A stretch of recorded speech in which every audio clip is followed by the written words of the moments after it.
कटक जिला महंगा ब्लॉक नूरतांग स्थित वरिष्ठ नागरिक जन कल्याण मंच पक्षरु प्रभु गोवर्धनेश्वर मंदिर परिसर रे शीत वस्त्र कंबल बंटन उत्सव अनुष्ठित हो जाइछि।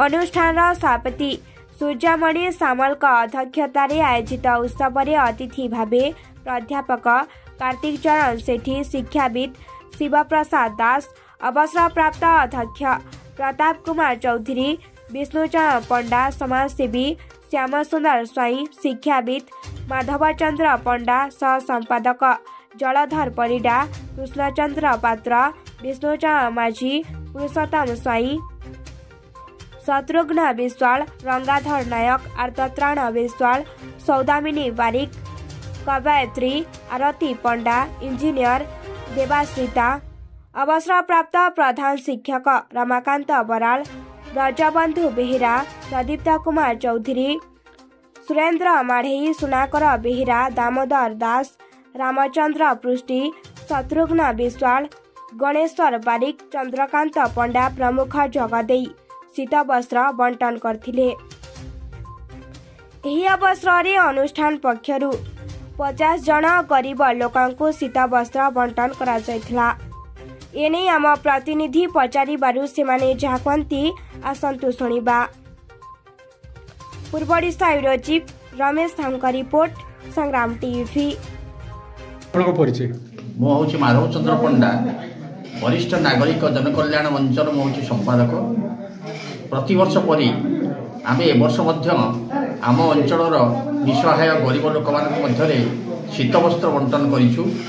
आही भाव में यही मंच वर्ष रे विभिन्न समय विभिन्न प्रकार सामाजिक कार्य करुँच। वनीकरण करवा, विभिन्न पिला मध्य प्रतिभा को अन्वेषण कर उत्साहित करवा, से पुरस्कृत करवा, यही भाव में कार्य करआसुअछि। आज आम पाखापाखि 50 लोक निसहाय लोक देचु, कंबल बांटन करूँ एवं आम आशा करूँ से या द्वारा निश्चय उपकृत हे। कारण समस्त तो दे हेनी। सभ्य आम अनुष्ठान जो मैंने सभ्य अच्छा से जो मानकर तालिका देते आम से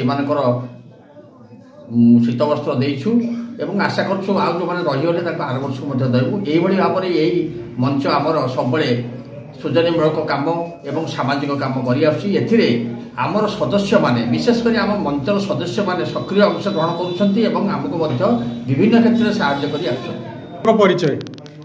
मो ना हूँ शिवप्रसाद दास, वरिष्ठ नागरिक जनकल्याण मंचर हूँ जड़े उपदेष्टा एवं सब जिते सामाजिक कार्यक्रम हुए से भाग निए। आज यही गोटे महान दिवस ये दान कार्य हूँ आम धर्म सब बड़ कथा।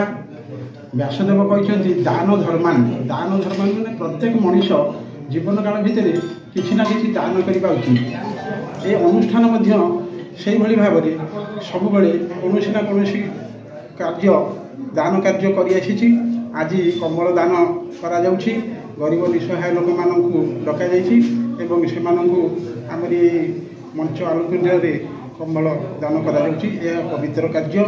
कारण सब बड़ धर्म हूँ परोपकार। परोपकार सरकार पापाय परपीडन।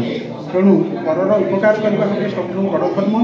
धर्म किसी ना। परिचय श्यामचंद्र स्वाई, समाजसेवी, नूतन महंगा कटक। कौन कहे आज आप जो बंटन कर आज जो नूतन वरिष्ठ नागरिक महासंघ तरफ जो भाई पदक्षेप निगला एवं अतीत निगला एकदम स्वागतयोग्य। एवं यही समाज जो मैंने अवहेलित अच्छा गरीब अति गरीब लोक मैंने शीत वस्त्र दान करवा यह अति स्वागतयोग्य काम एवं धार्मिक काम। तेणु यह आगामी दिन में आगामी वर्ष को द्विगुणित करने वरिष्ठ नागरिक मानक अनुरोध करी सुफल रूपायन नब बोली आशा करुँच। तेणु मुझे कही